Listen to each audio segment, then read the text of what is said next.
ਅਗਲੀ ਗੱਲ ਕਰੀਏ ਦਿੱਲੀ ਦੀ, ਕਹਿੰਦੇ ਦਿੱਲੀ ਵੀ ਤੇ ਦਿੱਲੀ ਪੁਲਿਸ ਵੀ ਦੋਨੇ ਦੋ ਮੂੰਹੀਆਂ ਹੀ ਆ ਜੀ। ਦੇਖੋ, ਦਿੱਲੀ ਤਾਂ ਜਾਣੀਓ ਵਿਤਕਰੇ ਕਰਨ ਲਈ, ਪੱਖਪਾਤ ਕਰਨ ਲਈ ਜਾਣੀ ਜਾਂਦੀ ਆ ਜੀ। ਇਹਦੇ ਵਿੱਚ ਦਿੱਲੀ ਪੁਲਿਸ ਦਾ ਚਿਹਰਾ ਕਾਫੀ ਬੁਰੀ ਤਰ੍ਹਾਂ ਬੇਨਕਾਬ ਹੋਇਆ। ਵੈਸੇ ਆਪਾਂ ਸਿਆਸੀ ਚਿਹਰਿਆਂ ਦੀ ਵੀ ਗੱਲ ਕਰ ਰਹੇ ਸੀ ਕਿ JP ਨੱਡਾ ਮੀਟਿੰਗ ਕਰਦਾ ਇਹਨਾਂ ਨੌਜਵਾਨਾਂ ਨਾਲ, ਹੈ ਨਾ, ਕਾਂਗਰਸ ਜਨਤਾ ਪਾਰਟੀ ਦੇ ਨੁਮਾਇੰਦਿਆਂ ਨਾਲ, ਇੱਕ ਨਹੀਂ ਦੋ ਮੀਟਿੰਗਾਂ ਕਰਨਾ 100 ਦਿਨ ਚ। ਅਮਿਤ ਸ਼ਾਹ ਤਰਿੰਦਰ ਪ੍ਰਧਾਨ ਨਾਲ ਮੀਟਿੰਗ ਕਰਦਾ, ਪਰ ਫੈਸਲਾ ਜ਼ੀਰੋ ਹੈ ਜੀ। ਦੱਸੋ ਮੈਨੂੰ ਕੋਈ ਤੁਸੀਂ ਫੈਸਲਾ ਕੀ ਲਿਆ ਹੁਣ ਤੱਕ? ਸਹੀ ਹੈ ਜੀ, ਬਿਲਕੁਲ। ਸਰਕਾਰ ਵੱਲੋਂ ਕੋਈ ਦੱਸੋ ਜੀ, ਕੋਈ ਗੱਲ ਆਈ ਹੋਵੇ? ਨਰਿੰਦਰ ਮੋਦੀ ਨੇ ND ਦੀ ਬੈਠਕ ਚ ਕਹਿਤਾ ਇਸ ਪੇ ਰਾਜਨੀਤੀ ਨਾ ਕਰੋ, ਨੀਟ ਪ੍ਰੀਖਿਆ ਰਾਜਨੀਤੀ ਦਾ ਮੁੱਦਾ ਨਹੀਂ ਹੈ। ਵੀ ਤੁਸੀਂ ਰਾਜਨੀਤੀ ਕਰ ਰਹੇ ਹੋ। ਜੀ ਜੀ ਬਿਲਕੁਲ। ਤੇ ਇੱਧਰ ਬੇਸ਼ੱਕ ਇਹ ਕਾਂਗਰਸ ਜਨਤਾ ਪਾਰਟੀ ਦੇ ਸੱਦੇ ਤੇ ਸੀ ਇਹ ਸਾਰਾ ਕੁਛ, ਪਰ ਜਿਹੜੇ ਨੌਜਵਾਨ ਆਏ ਉਹ ਸਾਰੇ ਰਾਜਨੀਤਿਕ ਨੌਜਵਾਨ ਥੋੜਾ ਨੇ ਜੀ।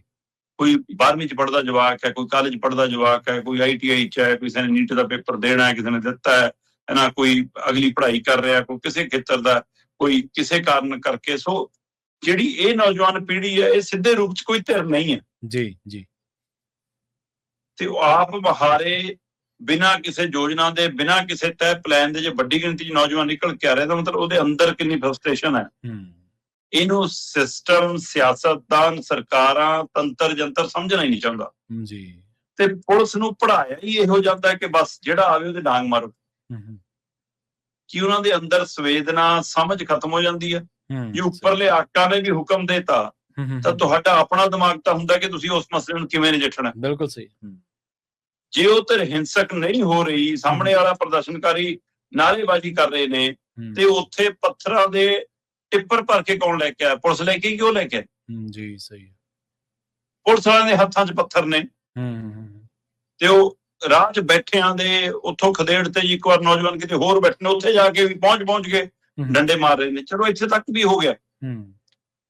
ਇਸੇ ਦ੍ਰਿਸ਼ ਦੇ ਵਿੱਚ ਦੋ ਦ੍ਰਿਸ਼, ਤਿੰਨ ਦ੍ਰਿਸ਼ ਉੱਭਰੇ ਜੀ। ਇੱਕ ਦ੍ਰਿਸ਼ ਉੱਭਰਿਆ ਕਿ ਬਈ 5-4 ਮੁੰਡੇ ਬੈਠੇ ਨੇ ਬਿਨਾਂ ਵਰਦੀ ਤੋਂ, ਆਲੇ ਦੁਆਲੇ ਪੁਲਿਸ ਖੜੀ ਆ, ਉਹਨਾਂ ਦੇ ਹੱਥਾਂ 'ਚ ਡੰਡੇ ਪੁਲਿਸ ਵਾਲੇ ਨੇ। ਤੇ ਬਈ ਉਹ ਕੌਣ ਨੇ? ਜਦੋਂ ਪੁੱਛਿਆ ਜਾਂਦਾ ਤੁਸੀਂ ਕੌਣ ਹੋ, ਤਾਂ ਉਹ ਜਵਾਬ ਮੂੰਹ ਨਾਲ ਦੇਣ ਦੀ ਬਜਾਏ ਡੰਡਿਆਂ ਨਾਲ ਦਿੰਦੇ ਨੇ ਤੇ ਵਿਦਿਆਰਥੀਆਂ ਤੇ ਹਮਲੇ ਕਰਦੇ ਨੇ। ਸਿਵਲ ਚ ਹੁੰਦੇ ਮਤਲਬ ਜ਼ਿਆਦਾਤਰ ਪੁਲਿਸ ਅਧਿਕਾਰੀ, ਪੁਲਿਸ ਮੁਲਾਜ਼ਮ, ਨੀਮ ਸੁਰੱਖਿਆ ਦਸਤੇ ਬਿਨਾਂ ਨੇਮ ਪਲੇਟ ਤੋਂ ਨਜ਼ਰ ਆਏ, ਪਰ ਉਹਦੇ ਵਿੱਚੋਂ ਕੁਝ ਬਿਨਾਂ ਵਰਦੀ ਤੋਂ ਨਜ਼ਰ ਆਏ। ਕੀ ਉਹ ਪੁਲਿਸ ਵਾਲੇ ਹੀ ਨੇ ਕਿ ਭਾੜੇ ਦੇ ਟੱਟੂ ਨੇ, ਗੁੰਡੇ ਨੇ, ਕੌਣ ਨੇ? ਸਹੀ ਹੈ ਜੀ, ਬਿਲਕੁਲ। ਇਹ ਸਵਾਲ ਜਦੋਂ ਪੁੱਛਿਆ ਜਾਂਦਾ ਤਾਂ ਉਹ ਫਿਰ ਉਹਨਾਂ ਦੇ ਡੰਡੇ ਬਰਸਾਉਂਦੇ ਨੇ। ਫਿਰ ਪੁਲਿਸ ਗਲੀਆਂ 'ਚ, ਮੈਟਰੋ ਸਟੇਸ਼ਨਾਂ ਤੇ, ਮਤਲਬ ਕੋਈ ਵੀ ਬੈਗ ਚੱਕੀ, ਪਿੱਠੂ ਬੈਗ ਚੱਕੀ, ਜਿਹੜਾ ਨੌਜਵਾਨ ਆ ਰਿਹਾ ਉਹਨੂੰ ਕੁੱਟ ਰਹੀ ਆ, ਉਹਨੂੰ ਚੱਕ ਰਹੀ ਆ ਸਟੇਸ਼ਨਾਂ ਤੋਂ ਹੀ ਕਿ ਤੁਸੀਂ ਉਧਰ ਨੂੰ ਚਲੇ ਜਾਓ। ਤੇ ਉਸ ਤੋਂ ਬਾਅਦ ਫਿਰ ਅਸੀਂ ਸੜਕਾਂ ਤੇ ਵੀ ਦੇਖਦੇ ਹਾਂ ਕਿ ਰਾਤ ਨੂੰ ਉਹਨਾਂ ਨੂੰ ਖਾਣ ਲਈ, ਬੈਠਣ ਲਈ, ਕਿਤੇ ਪਾਣੀ ਲੈਣ ਲਈ, ਉਹਦੇ ਲਈ ਰੁਕਣ ਨਹੀਂ ਦਿੱਤਾ ਜਾ ਰਿਹਾ। ਤੇ ਉਹ ਮੰਦਿਰਾਂ, ਗੁਰਦੁਆਰਿਆਂ ਦੇ ਬੂਹੇ ਖੜਕਾਉਂਦੇ ਨੇ ਤੇ ਉਹਦੇ ਵਿੱਚ ਗੁਰਦੁਆਰੇ ਦੇ ਬੂਹੇ ਖੁੱਲਦੇ ਨੇ ਉਹਨਾਂ ਦੇ ਲਈ।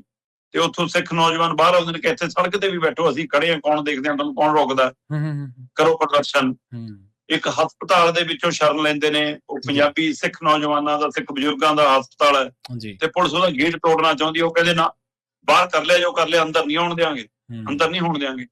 ਸੋ ਇਹ ਪੁਲਿਸ ਦਾ ਦੋਹਰਾ ਚਿਹਰਾ, ਦੋ ਮੂੰਹੀ ਪੁਲਿਸ, ਦੋ ਮੂੰਹੀ ਸਰਕਾਰ, ਇਹ ਸਾਰਾ ਕੁਝ ਬੇਨਕਾਬ ਹੁੰਦਾ। ਜੀ ਜੀ। ਪੁਲਿਸ ਕਿਹਦੀ ਹੈ?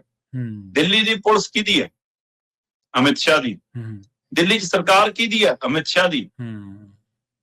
ਇਹਦਾ ਮਤਲਬ ਦੋਏ ਧਿਰਾਂ ਮਿਲ ਕੇ ਆਪਾਂ ਹਰਿਆਣੇ ਵਾਲੇ ਪ੍ਰਦਰਸ਼ਨ ਦੀ ਗੱਲ ਕਰਾਂਗੇ। ਹਰਿਆਣਾ ਪੁਲਿਸ ਕਿਵੇਂ ਰੋਕ ਸਕਦੀ ਹੈ ਦਿੱਲੀ ਜਾਣ ਤੋਂ? ਸਰਕਾਰ ਕਿਹਦੀ ਹੈ? ਅਮਿਤ ਸ਼ਾਹ ਦੀ। ਬਿਲਕੁਲ ਸਹੀ।